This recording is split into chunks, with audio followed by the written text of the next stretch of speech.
The Golden Boy, Real Guide to Treasures. Ang ating episode ngayon mga katiyats ay tungkol sa mga signs and markers for giveaways. Magandang buhay mga katiyats. Bago tayo mag-umpisa sa ating episode ngayon tungkol sa mga giveaways at kung paano hukayin ang giveaway ay ako'y mag-shoutout muna sa lahat ng ating mga katiyats sa buong Pilipinas, Luzon, Visayas, Mindanao at sa ating mga katiyats in abroad. Lalo na dyan sa magulo na parte sa the Middle East, dyan sa Israel at dyan sa Russia, mayroong mga Pilipino dyan sa Ukraine at sa iba pang parte ng mundo. Okay, so ito, bago tayo magpatuloy, kakaibang giveaway muna ang ating tatalakayin ngayon. Ito yung merong mababaw na sea at parang naka-smile. Yan. Itong smiley, ang kahulugan ng smiley ay treasure nearby, malapit, kaya naka-smile siya kasi nandyan lang sa malapit sa tinitingnan mo. Ngayon ang meaning nitong itong parang duyan sa baba ito. Okay. So ito yung pinaglalagyan ng item. So sa baba yan at ang item ay nariyan malapit sa bedrock. Ito yung item niya. Hindi dot yung nilagay. So dito yan yung C, yung parang C. At malapit siya sa bedrock. So ayan, no. At ito yung bedrock, bali hindi siya pumatong sa bedrock, nasa kalagitnaan lang siya.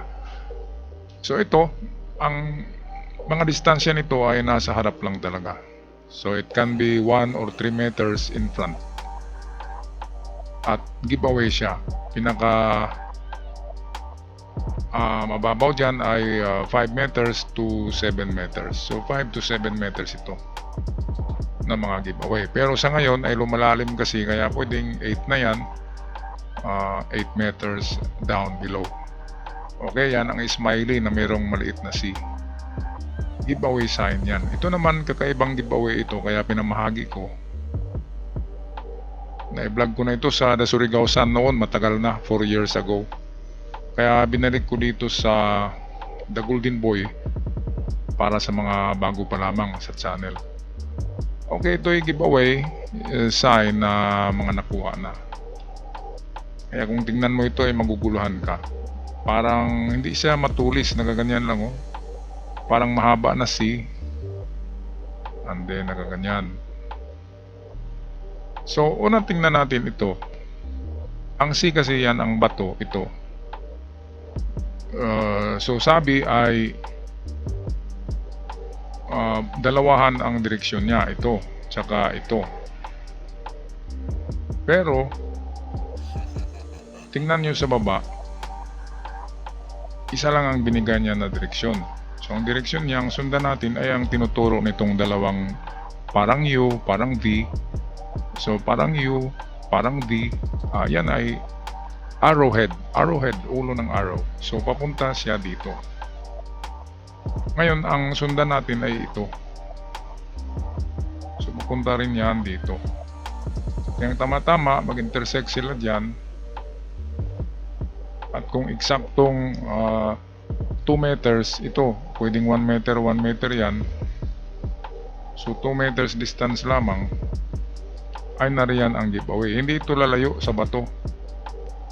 So it can be 2 meters. Ayan, so dito ang tisdig niya.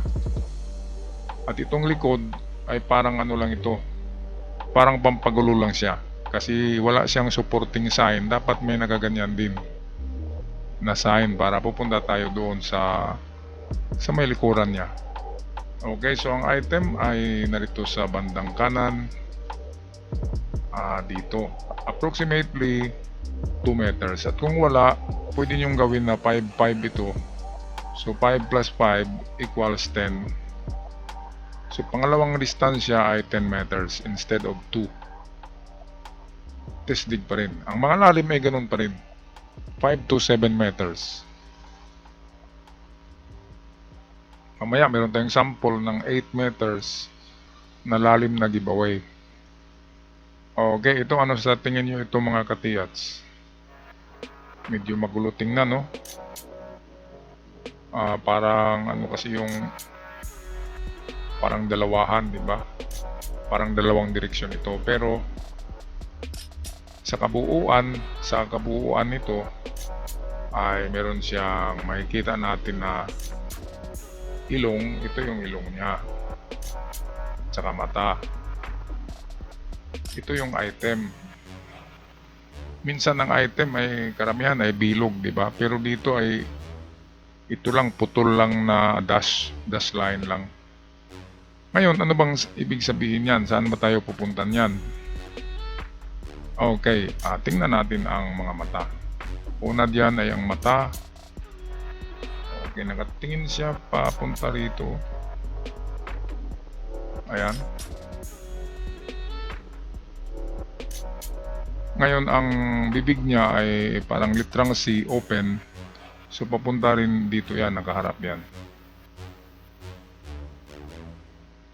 Okay, so, ilong, ganyan, ibig sabihin ay, pagdating sa ito, kung anumang value nito, kung yan ay 5 meters or pinakamalapit ay 3 meters.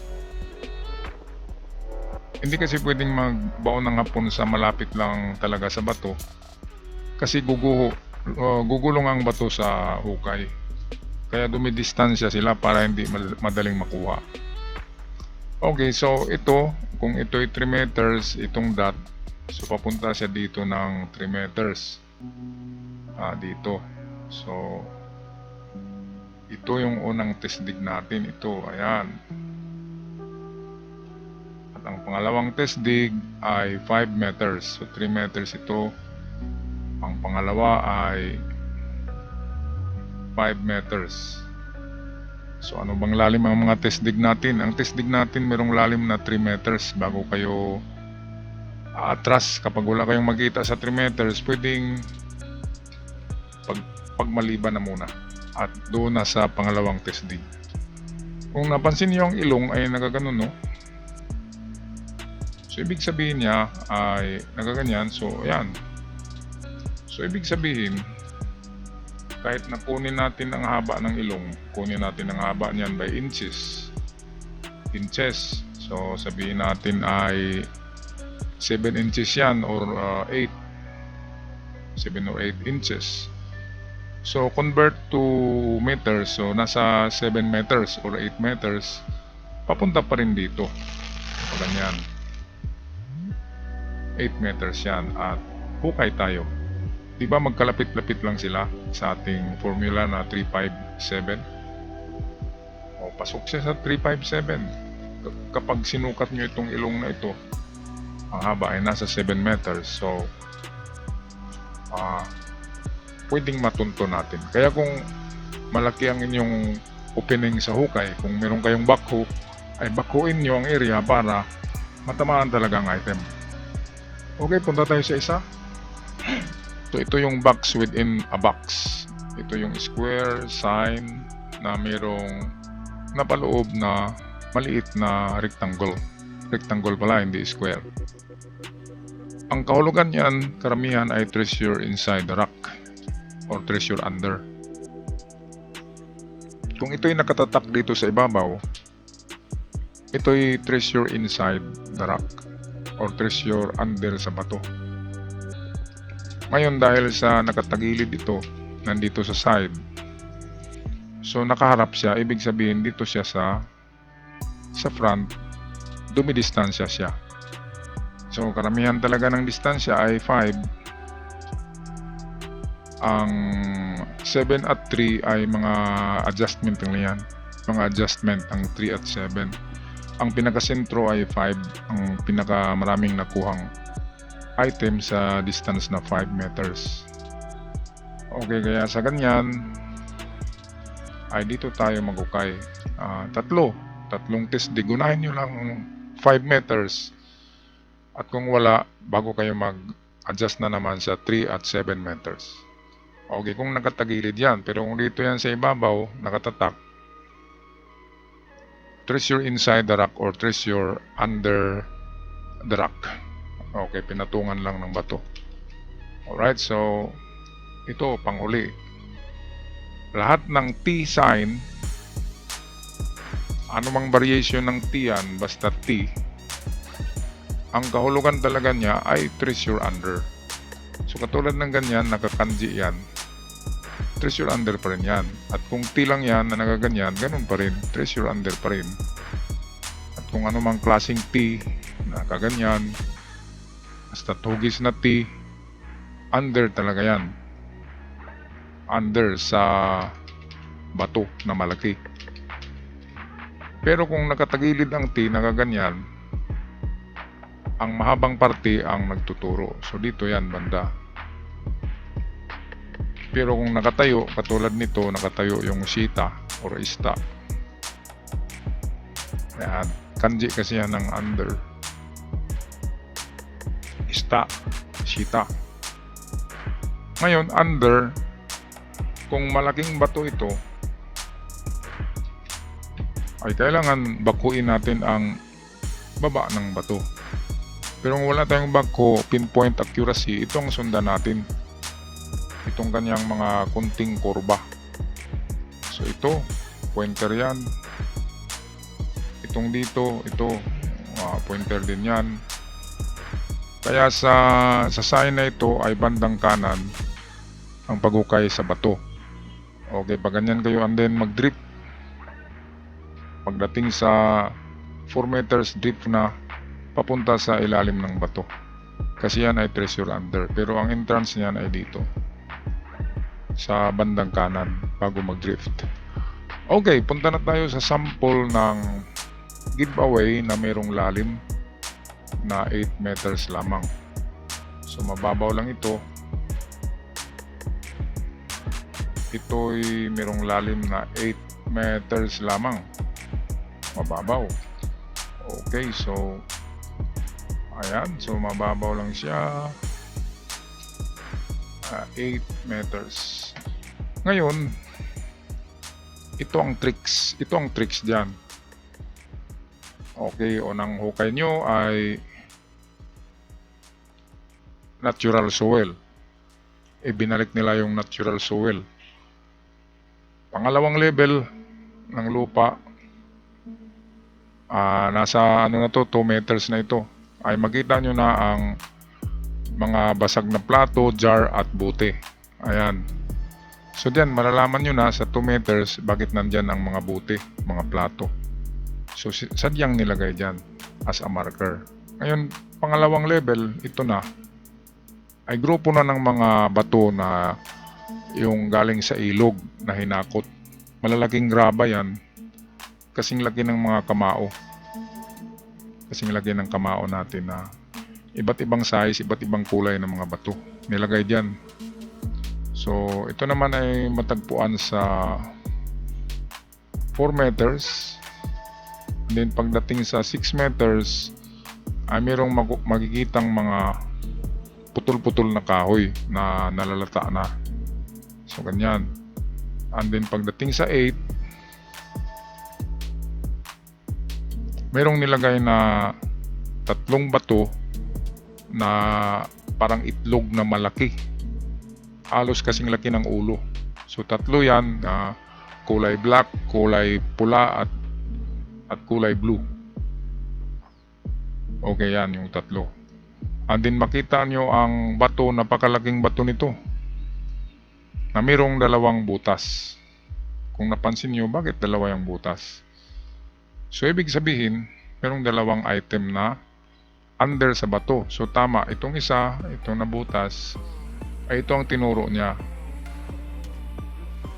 So medyo nasa bandang ano siya, sa kanan na corner, sa baba nitong bato. Kung nag-side view yan, ito yung bato, nakatakip yan. Narito ang butas at ang isa narito. At nakatakip siya, pero meron pa rin yung distansya. Lupa tong dito, bago ang item. So ito yan. Ngayon ang pangalawa, na sinasabi nitong dot na ito ay nakatago sa bandang kanan ng tunnel. So ito, malapit lang to tingnan pero dumidistansya pa rin yan. Nasa 2 meters yan. Ang papunta dyan, papasok 2 meters bago makita itong treasure box dito. Ito ay treasure box. So papuntang kanan siya. Ngayon, ganyan ang trick ng Hapon kasi halimbawa successful kayo, tinamaan nyo ito at nakuha nyo ito. So siyempre maligaya kayo kasi isang kahon yan ng ginto. Okay, pwedeng gold bars giveaway na merong 6 na laman ang treasure box or concrete box. Kaya umuwi na kayo kasi meron kayong dalang 6 na gold bars na tumitimbang ng 20 kilos kada isa. So 6 gold bars times 20 is 120 kilograms. Naku, grabe ang lakinan yan. Ngayon, uwi na kayo, takbuhan kayo para kayong hinabol ng aswang dahil nakakuha nga kayo. Pero hindi niyo alam na narito pa pala nakatago yung isa sa right side kasi hindi niyo alam ang kahulugan ng 2 butas na ito. So 2 item. Ito ay isang example ng father ko sa kanyang mga records. Kaya akin ito sinishare sa inyo kasi baka makakita kayo ng final seal to the treasure. Ito yung bato na ito na merong 2 butas at magtaka kayo ano ba yan, butas na yan. So ibig sabihin niya ay 2 items, under at saka beside. Pero ito yung nakikita na ito sa 8 meters deep. Malalim na siya, malapad na bato na may 2 bilog. So final seal to the treasures. Okay, so yan lang aking maibahagi sa inyo mga ka-TH. Maraming salamat sa inyong panonood. Huwag kalimutan mag-subscribe para palagi kayong updated. Paalam at ingat kayong lahat.